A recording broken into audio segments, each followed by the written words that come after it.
I want to speak about something about our emotions.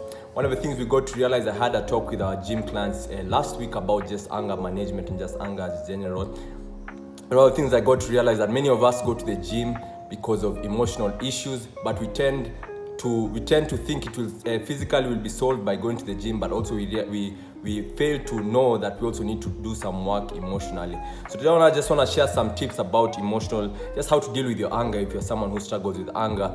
And I know this can also help not only yourself, but also your family members. So these are some things. Number one is recognize the triggers. I had an interview another time back with someone who struggled with bipolar, and she was saying that she used to get triggered in different environments, like people, environments. Also myself, with my parents, with my family members, there are some of them who I used to get triggered with. But I realized I needed to know who and when. Like, you realize you get angry when you speak to certain kind of people. So one of the things that you need to do is first recognize those triggers, recognize that this person makes you angry, and also know why. One of the things you can realize that some people remind you of someone else, someone who hurt you in the past, someone who did bad to you, someone who was rude to you. So recognize first those patterns about who you get angry with and why. Who and why. Number two, pause before reacting. Mel Robbins has a thing called 5, 4, 3, 2, 1. So one of the things you need to do when you're getting angry, I normally tell myself, for me, I try cooling down. So I catch my breath, I cool down, I pause. I'm like, before I say something that might damage whatever I say might hurt our relationship, so I try to slow down, pause, and relax. So one of the things you can also ask yourself is, do you pause down, relax? Do you take a breath also when you're going through the hard times? Number three is reframe the situation. One of the things we realize, if you guys read the Bible, you realize the story of Joseph when he was being sold by the brothers. One of the things he said in the verse, he said when he wept upon his brothers, he said that the brothers should not be worried, that he was sent for a reason. And he didn't see the brothers sending him as such a thing of betrayal. Of course, he cried about it, but he looked at it. He told them, don't worry, it's the Lord who sent me here. So you can reframe every situation you go through. Like me, I've gone through a lot, especially in father-son difficult relationship before. And one of the things I've gotten to realize that I've started being with people who are broken from father wounds, from even daddy issues, the people who they got pregnant with the guy and then the guy left them. So I'm tending to actually relate to them a lot in terms of just the pain of getting hurt by a father figure. So those are the things that I go to. I now see it as God's purpose for me. Yes, my relationship with my father has become the best. It has become amazing. But now I'm able to help other people heal and other people get through those emotions and get through that pain. Number 4, express it well. One of the things you need to learn to do is do I statements. So when you're expressing something, especially when someone hurt you, so don't be the person who goes saying, oh, you did this to me, you did this, pointing fingers. You should say, hey, whatever you did, it made me feel some kind of way. So you remove the pointing from them and you point it to yourself, like it made you feel some certain kind of way. People will not argue with the way you feel, because they can defend themselves when you tell them like you hurt me. But now when you frame it as I felt this kind of way, it's a you feeling. So they just really have to understand and also feel it. It's easier. It's even better for communicating your feelings when you do it like that. Also, if you're someone who takes 1 week to tell someone that they hurt you, one of the things you need to do is try reducing it to at least 3 days, 24 hours.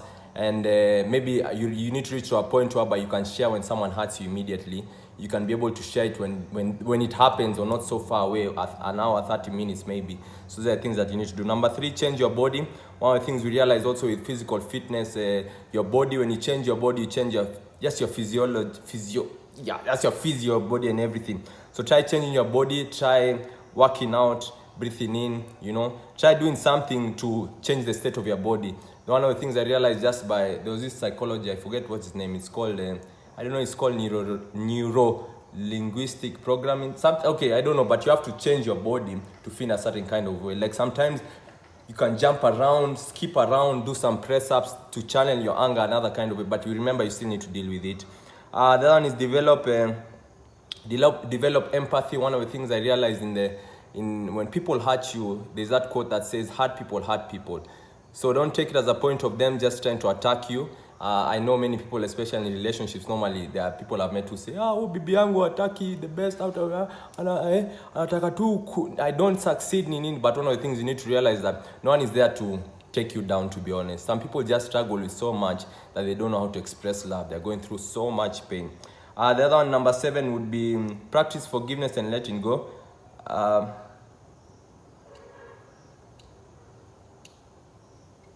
Practice forgiveness and letting go, and discuss when you're calm and you're aware. So try, if you're heated, if you're someone who gets angry so fast when someone is talking to you or someone is trying to share something, so try slowing down, relaxing, calming, and then also discuss, learn to forgive. If Joseph forgave all his brothers and gave them land, all of them, that he made sure they lived well, he'd have just decided to choose Benjamin, but he decided to give them all land. So who are you not to forgive, man?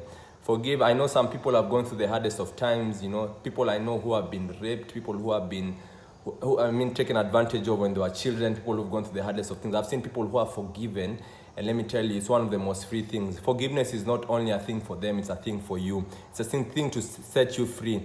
When I had the call, I normally share at that time now, I was challenged just to have a call with my father and just tell him that my expectations and everything, just my heart that I carried in my life, the way I was hurt. I remember I felt like something has been pulled out of me. I was just like, God, even if it's to take me, I'm ready to die, It's just a freeing thing when you forgive. It's not a them thing, it's a you thing. Build self-awareness through journaling, therapy, friends asking for opinions. So try as much as possible to be around people. I know there are many people who do the self-awareness by yourself, but sometimes you won't recognize some things by yourself. I recently have a friend who called me out of how I am in relationships, and I really didn't know. I was like, what?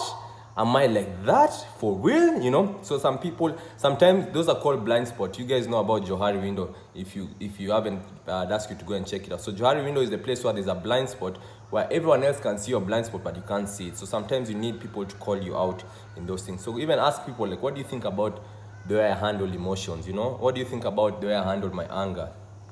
People who are close to you, people who are around you. And then, I think we'll finish there. And then the last thing would be seek help. Try as much as possible to seek help. I know so many guys like myself who are sanguine, choleric, sanguine. We tend to bottle up a lot of things and look like things are perfect, but that doesn't help us. It doesn't help the ones around us. So you seek help. Don't be afraid, and people are there to help you, man. If you don't have anyone to help you, do reach me out. Coach Sammy Mbogwa. You just check me out. You can DM me, and I'm there to support you any way, shape, or form. So God bless you guys. Have yourself a good day.